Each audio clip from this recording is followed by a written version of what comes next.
আজকাল ফিল্ডে অনেক লোক দাওয়াতের কাজ করছে, যারা বেশ কিছু ভালো কথার সাথে বিষ মিশিয়ে দিচ্ছে।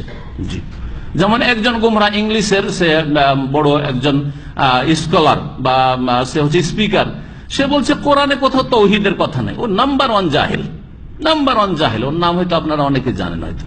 হ্যাঁ, কেউ এটা নোমান আলী খান। এগুলো গুমরা জাহেল। এগুলো তাদের সামান্য কিছু খেদমত থাকলেও তাদের ক্ষয়ক্ষতি অনেক বেশি, মদের মতো। হ্যাঁ, আল্লাহ বলছে মদে অনেক বড় গুনাহ আছে, কিন্তু কিছু ফায়দাও আছে। এই কিছু ফায়দার জন্য যেমন মদ হালাল হয়নি, তার ক্ষতি আর পাপ বেশি, সেই ওই রকমই এইরকম যারা গুমরাহ তারা কিছু ভালো কথা বলে সেই জন্য তাদের আলোচনা শুনবেন বা তাদের ভক্ত হবেন, তাদেরকে ফলো করবেন, তাদের ফলোয়ার হবেন, এটা জায়েজ নয় জনগণের জন্য। সতর্ক সাবধান করছি আল্লাহর হস্তে।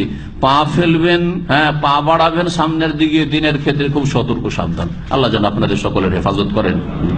সাল্লাল্লাহু আলা নবিয়িনা মুহাম্মদ ওয়া আলা আলিহি ওয়া সাহবিহি।